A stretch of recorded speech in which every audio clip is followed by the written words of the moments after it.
Breaking news చూస్తున్న మంచిర్యాల జిల్లా బెల్లంపల్లిలో పెద్ద పులి సంచారం కలకలం రేపుతోంది. 2 రోజులుగా పెద్ద ధర్మారం బుగ్గగూడెంలో పెద్ద పులి సంచరిస్తున్నట్లుగా స్థానికులు చెబుతున్నారు. అటవీ అధికారులు పులి పాదముద్రలను గుర్తించారు.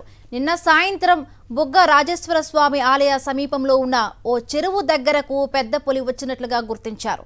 దీంతో సమీప గ్రామ ప్రజలను అటవీ అధికారులు అప్రమత్తం చేస్తున్నారు. రైతులు వ్యవసాయ కూలీలకు అవగాహన కల్పిస్తున్నారు. ఆసిఫాబాద్ జిల్లా నుండి కాశీపేట ధర్మారం అటవీ ప్రాంతం గుండా పులి వెళ్లినట్లుగా అటవీ అధికారులు అంచనా వేస్తున్నారు. అటు బుగ్గ రాజేశ్వర స్వామి ఆలయానికి భక్తులు పెద్ద సంఖ్యలో వెళుతున్న నేపథ్యంలో గుంపులుగా వెళ్లాలని సూచిస్తున్నారు. ఇక పెద్ద పులి సంచారం కదలికలు గుర్తించినట్టుగా అర్థమవుతోంది. రైట్, దీనికి సంబంధించి మరిన్ని పూర్తి అప్డేట్స్ మా కరెస్పాండెంట్ విఘ్నేష్ అందిస్తారు. విఘ్నేష్, బెల్లంపల్లి మండలం కన్నాల గ్రామ పంచాయతీ పరిధిలో కూడా బుగ్గ రాజేశ్వర స్వామి దేవాలయం సమీపంలో, అలాగే తాండూరు మండలం కర్తల మఠం ప్రాజెక్ట్ ఏరియాలో పెద్ద పులి సంచరిస్తోంది. అయితే ఆదిలాబాద్ ఉమ్మడి జిల్లాలో తరచుగా పెద్ద పులి కావచ్చు, చిరుతపులు సంచరిస్తున్న పరిస్థితి. ఇప్పుడు తాజాగా ఇక్కడ కన్నాల గ్రామ పంచాయతీ పరిధిలో గల బుగ్గరాజేశ్వర స్వామి ఆలయం పరిసరాల్లో పులి సంచరిస్తుంది. అయితే పులి పాదముద్రలు కూడా స్థానికులు గుర్తించారు. అటవీ శాఖ అధికారులకు సమాచారం అందించారు.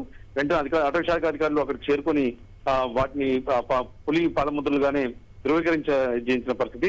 అయితే బుగ్గగూడెంతో పాటు కన్నాల గ్రామ పంచాయతీ పరిసరాల పంట పొలాలకు వెళ్లే రైతులు కావచ్చు, జనాలందరూ కూడా అక్కడ ఆ ప్రాంతంలో వెళ్లేందుకు భయపడుతున్న పరిస్థితి కనిపిస్తుంది. ఇప్పుడు బుగ్గ రాజేశ్వర స్వామి ఆలయానికి కూడా పెద్ద ఎత్తున భక్తులు వస్తూ ఉంటారు. అక్కడికి వెళ్లేందుకు కూడా దాంతో పాటు పొలాలకు వెళ్లేందుకు కూడా రైతులు కావచ్చు, భక్తులు కావచ్చు భయపడుతున్న పరిస్థితి కనిపిస్తుంది. అయితే అటవీ శాఖ అధికారులు మాత్రం కొన్ని సలహాలు సూచనలు చేస్తున్నారు. పులికి సంబంధించి ఉచ్చులు కానీ అట్లాంటి ఏమి అమర్చకూడదని చెప్పి చెప్తా ఉన్నారు. అటవీ శాఖ రేంజ్ అధికారి పూర్ణచంద్ర కూడా స్పందించారు. జాగ్రత్తగా ఉండాలి, గుంపులుగా వెళ్ళాలి, ఆ పులికి ఆటంకం కూడా కలిగించని చెప్తున్నారు. అదే సమయంలో జనాలకు కూడా ఇబ్బంది కలగకుండా జాగ్రత్తలు తీసుకోవాలి, బోర్డులు ఏర్పాటు చేయాలి.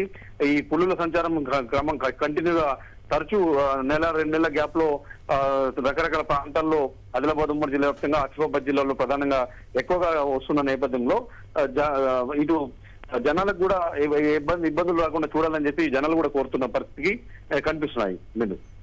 Right, thank you Vignesh.